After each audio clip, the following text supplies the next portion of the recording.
Hello students, most welcome you to my YouTube channel Self Study Help। मैं हूं सच्चिदानंद पांडे और अब आप मुझसे इंस्टाग्राम से भी जुड़ सकते हैं और अपने क्वेश्चंस पूछ सकते हैं। स्टूडेंट्स एंड फ्रेंड्स, मैं आपको सॉल्व करवा रहा था क्लास 8 सोशल साइंस की बुक न्यू लॉन्गमैन विस्टास के हिस्ट्री, ज्योग्राफी और सिविक्स के और एक्सरसाइज। तो हिस्ट्री ज्योग्राफी में तो मैंने कुछ चैप्टर्स के बना दिए हैं, सिविक्स में मैंने एक भी चैप्टर नहीं बनाया था। तो आज मैं आपके सामने हाजिर हूँ सिविक्स चैप्टर 2 को लेकर के। Civics chapter 2 secularism and Indian constitution. तो आइए बिना देर किए चैप्टर 2 सिविक्स के एक्सरसाइज को सॉल्व करते हैं।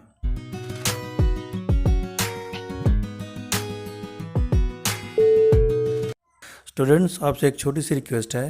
रिक्वेस्ट ये है कि बहुत से सब्सक्राइबर, बहुत से स्टूडेंट्स कमेंट करते हैं कि सर हमको वो वीडियो नहीं मिल रही है, सर हमको ये वीडियो नहीं मिल रही है, सर वो वाली वीडियो हम नहीं ढूंढ पा रहे हैं। तो आप एक काम करें, आप चैनल के होम पेज को विजिट करें और जो आपकी स्क्रीन पे दिखाई दे रहा है, ठीक है, वीडियो के सेक्शन में जाएँ या फिर प्लेलिस्ट के सेक्शन में जाएँ। वहाँ जा कर के सारे वीडियो आपको मिल जाएंगी। मैंने प्लेलिस्ट अलग अलग बना रखा है।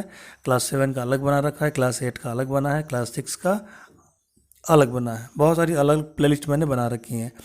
और नहीं आपको कहीं मिलता है तो वीडियो के डिस्क्रिप्शन में भी आप चेक कर लिया करें। वीडियो के डिस्क्रिप्शन में जितने भी लिंक्स होती हैं मैं सब लिंक डाल देता हूँ, प्लेलिस्ट की या वीडियो की, ठीक है। तो चैनल के होम पेज को विजिट करना ना भूलें और डिस्क्रिप्शन चेक करना बिल्कुल ना भूलें। चलिए आइए शुरू करते हैं। ये कह रहा है choose the correct answer and fill in the blanks. कह रहा है formed the majority community in Sri Lanka. Majority क्या होता है कि जब किसी पॉपुलेशन का बहुत बड़ा हिस्सा किसी एक रिलीजन का हो। जैसे इंडिया में जो हिंदू हैं वो क्या हैं, वो ज़्यादा पॉपुलेशन में है, मुकाबले मुस्लिम्स, मुकाबले बुद्धिस्ट, मुकाबले जैन, यानी इन दोनों की इन कम्युनिटीज़ के कंपैरिजन में हिंदू क्या हैं, ज़्यादा इंडिया में। तो हिंदू यहाँ के क्या हो गए, मेजॉरिटी हो गए। वैसे श्रीलंका में जो मेजॉरिटीज़ हैं, यानी जिनका पॉपुलेशन ज़्यादा अमाउंट में है, वो आपके हैं सिनेलीज़। तो यहाँ आप 1 का सी लगाएंगे। नंबर 2 क्या कह रहा है, which of this is not secular value. इनमें से कौन सेक्युलर वैल्यू नहीं है, ठीक है। सेक्युलर होने का मतलब क्या होता है कि हम किसी पर्टिकुलर रिलीजन को प्रमोट नहीं करेंगे, हम सब रिलीजन को इक्वल देखेंगे। तो डी इसमें आपका सही आंसर है। Number 3, the Indian state makes special reservation of backward caste age. तो बैकवर्ड कास्ट को तो हम रिजर्वेशन देते ही हैं, वुमेंस को भी हम रिजर्वेशन दे सकते हैं।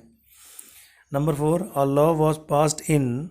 लॉ कब पास हुआ था, किसके लिए लॉ पास हुआ था भाई, prohibiting employment of children below age of 14 years के कम के बच्चों के लिए उनसे मेहनत मजदूरी ना करवाना, ठीक है। इसके लिए एक एक्ट हुआ था पास। वो एक्ट आपका कौन सा था, तो एक्ट आपका था 2006 में वो आपका एक्ट पास हुआ था। तो यहाँ डी सही है। नंबर 5 क्या कह रहा है, abolition of slavery and bonded labour uphold the right against. कह रहा है कि स्लेवरी यानी गुलामी और बॉन्डेड लेबर मतलब बंधुआ मजदूरी, ठीक है, इन दोनों से हमको जो छूट देता है, जो छुड़ाता है, ठीक है, जो आज़ाद करता है, तो ये किसके अगेंस्ट वो है, तो ये एक्सप्लॉयटेशन के है, ठीक है, राइट टू एक्सप्लॉयटेशन के अगेंस्ट है। अगर आपका कोई एक्सप्लॉयट करता है तो आप उससे मुक्ति आपको दी जाएगी। आगे बढ़ते हैं बी में। कह रहा है allowing people to freely practice their own religious upholds the value of. कह रहा है लोगों को उनके मर्जी के मुताबिक, उनके विश के मुताबिक रिलीजन फॉलो करने देना और छूट देना, रिलीजन की प्रैक्टिस करने देना, ये कौन सी वैल्यू अपहोल्ड करता है, फ्रीडम ऑफ रिलीजन, ठीक है। फ्रीडम टू रिलीजन लिखिए या फ्रीडम ऑफ रिलीजन लिखिए, दोनों सही है। नंबर 2 कहते हैं जो फंडामेंटल राइट्स हमको दिया जाता है वो किस कॉन्सेप्ट पे बेस्ड है, किस कॉन्सेप्ट पे आधारित है। तो ये देखिए, इसका आंसर आपका हो सकता है फ्रीडम एंड इक्वलिटी पे आधारित है।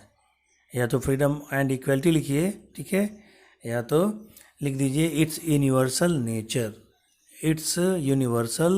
नेचर, ठीक है। आइए थर्ड पे चलते हैं। थर्ड वाला क्या कह रहा है, कि महाराजा की टाइटल लगाना या राय बहादुर की टाइटल लगाना, ठीक है, ये इक्वलिटी के खिलाफ है।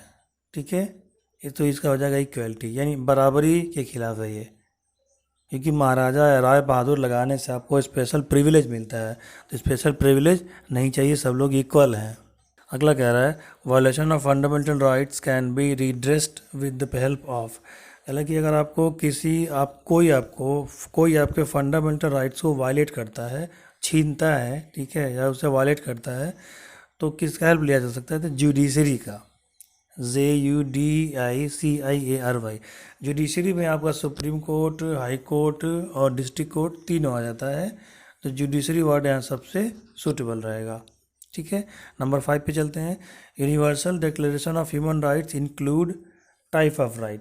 तो 30 टाइप ऑफ राइट्स क्या थे इसमें? थे टोटल 30 आपके राइट्स थे, ठीक है, जिसको फंडामेंटल राइट्स भी था और ह्यूमन राइट में भी उसको इंक्लूड किया जाता है। आइए बचता आपका लास्ट वाला C, state whether true or false, if false correct the statement. तो आइए चलते हैं। कह रहे government schools can impart religious instruction. तो ये आपका फॉल्स है। किसी भी गवर्नमेंट स्कूल में कोई भी रिलीजियस इंस्ट्रक्शन या कोई भी रिलीजियस बुक्स नहीं पढ़ाई जाएगी। अगर वो गवर्नमेंट स्कूल है तो नहीं पढ़ाई जाएगी, तो इस हिसाब से ये फॉल्स हो गया। नंबर 2 क्या कह रहा है?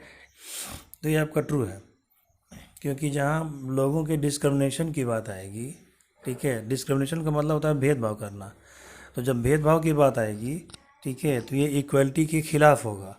तो जब इक्वलिटी के खिलाफ होगा तो इंडियन स्टेट को, ठीक है, वो इंटरवीन कर सकता है, यानी उसमें रोक लगा सकता है या उसको एड्रेस कर सकता है। ठीक है, नंबर 3 देख लेते हैं। A child may be refuse admission on the basis of his or religion. तो ऐसा नहीं हो सकता, ये आपका स्टेटमेंट फॉल्स है, क्योंकि किसी भी बच्चे को, चाइल्ड को इस आधार पे आप एडमिशन से नहीं टाल सकते कि उसका रिलीजन दूसरा है। रिलीजन के बेसिस पे एडमिशन नहीं होते हैं, एडमिशन मेरिट और टैलेंट के बेस पे होना चाहिए। नंबर 4 क्या कह रहा है? Fundamental rights act as check on the arbitrary powers of the government. तो ये आपका ट्रू है, ये बिल्कुल आपका ट्रू है, क्योंकि फंडामेंटल राइट जो होता है वो एक चेक एंड बैलेंस का काम करता है गवर्नमेंट के आर्बिट्ररी पावर में, यानी गवर्नमेंट मनमानी इसमें नहीं कर सकती। ठीक है, आते हैं लास्ट वाले पे। कह रहा है fundamental duties aim to discourage feeling and patriotism. तो ये तो बिल्कुल भी फॉल्स है, क्योंकि जो फंडामेंटल ड्यूटीज़ आपकी होती है वो पैट्रियोटिज्म मतलब होता है देशभक्ति। तो देशभक्ति को डिस्करेज करने के लिए थोड़ी होती है, उसको तो बढ़ाने के लिए होती है। ठीक है, तो 5 वाला भी आपका क्या हो जाएगा? यहाँ पे फॉल्स हो जाएगा। तो इसी के साथ ये चैप्टर 2 का एक्सरसाइज आपका पूरा हुआ।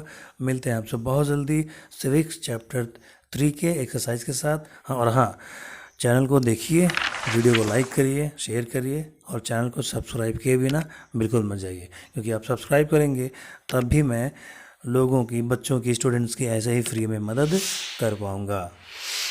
जय हिंद, जय भारत।